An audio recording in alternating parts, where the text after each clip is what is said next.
2025 में पितृपक्ष कब से शुरू है?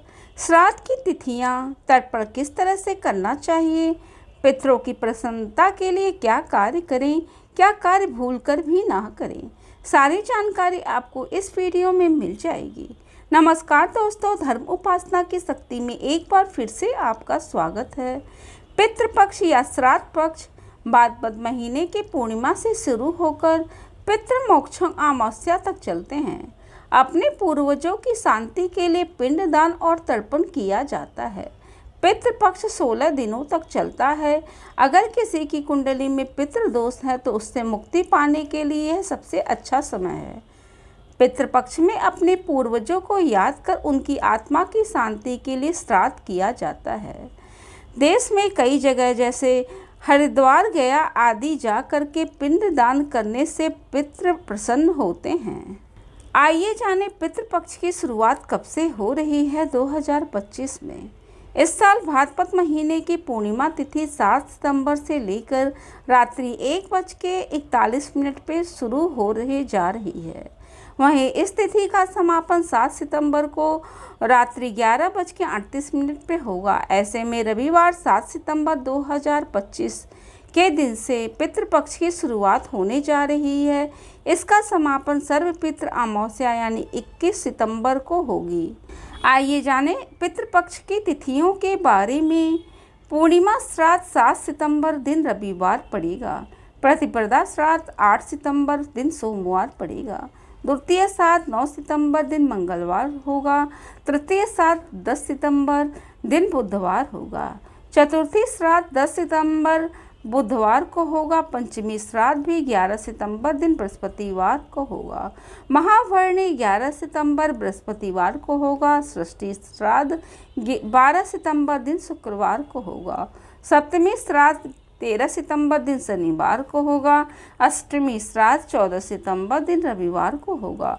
नवमी श्राद्ध 15 सितंबर दिन सोमवार को होगा। दसवीं श्राद्ध 16 सितंबर दिन मंगलवार को होगा। एकादशी श्राद्ध 17 सितंबर दिन बुधवार को होगा। द्वादशी श्राद्ध 18 सितंबर दिन बृहस्पतिवार को होगा। त्रयोदशी श्राद्ध 19 सितंबर दिन शुक्रवार को होगा। मघा श्राद्ध 19 सितंबर दिन शुक्रवार को होगा। चतुर्दशी श्राद्ध 20 सितंबर दिन शनिवार को होगा। सर्वपितृ अमावस्या 21 सितंबर दिन रविवार को पड़ेगा। आइए जानें श्राद्ध किस आधार पर किया जाता है, इसके बारे में पहले जान लें। श्राद्ध कर्म मृत्यु तिथि के आधार पर किया जाता है, यानी जिस दिन व्यक्ति की मृत्यु हुई थी पितृपक्ष के उसी दिन उसका श्राद्ध किया जाता है। अगर किसी को अपने पूर्वज की मृत्यु तिथि याद नहीं है तो सर्वपितृ अमावस्या यानी अमावस्या के दिन श्राद्ध कर सकते हैं। यह तिथि उन सभी पितरों के लिए होती है जिनकी मृत्यु की तिथि मालूम ना हो। इन चीज़ों का पाठ अवश्य करें। पितृपक्ष में रोजाना आपको पितृ चालीसा का पाठ करने से लाभ मिलता है। इसी के साथ गीता के 7वें अध्याय का पाठ करना चाहिए, क्योंकि यह अध्याय पितृमुक्ति मोक्ष से जुड़ा होता है। पितृपक्ष में प्रसन्न करने के लिए यह कार्य करना चाहिए। पितृपक्ष में यदि कोई जानवर, पक्षी या भूखा व्यक्ति आपके घर आए तो उसे भोजन जरूर कराना चाहिए। मान्यता यह है कि पूर्वज इन रूप में आपसे मिलने आते हैं, अतः आपको उनका स्वागत करना चाहिए। पितृपक्ष में पत्तल पर भोजन करें और ब्राह्मणों को भी पत्तल से पे ही भोजन कराएं। यह फलदायी होता है। पितृपक्ष के दौरान इन चीज़ों का दान अवश्य ही करना चाहिए।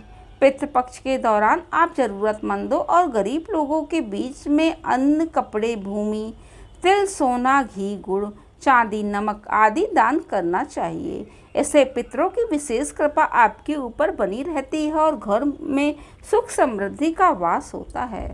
भूल कर भी यह कार्य नहीं करना चाहिए, नहीं तो पितृ जो हैं वो नाराज हो जाते हैं। पितृपक्ष में कोई भी शुभ या मांगलिक कार्य नहीं किया जाता है।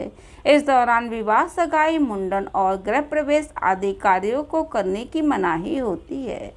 इसी के साथ पितृपक्ष में नए कपड़े, नए गहने खरीदना भी शुभ नहीं माना जाता है। ना ही इस अवधि में नया वाहन, नया मकान, नया जमीन खरीदी जाती है। इस अवधि पे मांसाहारी भोजन और मदिरा के सेवन से दूरी बनानी चाहिए। साथ ही पितृपक्ष के दौरान नाखून और बाल काटने से भी व्यक्ति को बचना चाहिए। यह नियम केवल उन पर है जो तर्पण करते हैं। यदि आपको मेरी वीडियो अच्छी लगे तो उसको लाइक करें, शेयर करें, सब्सक्राइब करें एवं बेल बटन दबाना ना भूलें। धन्यवाद।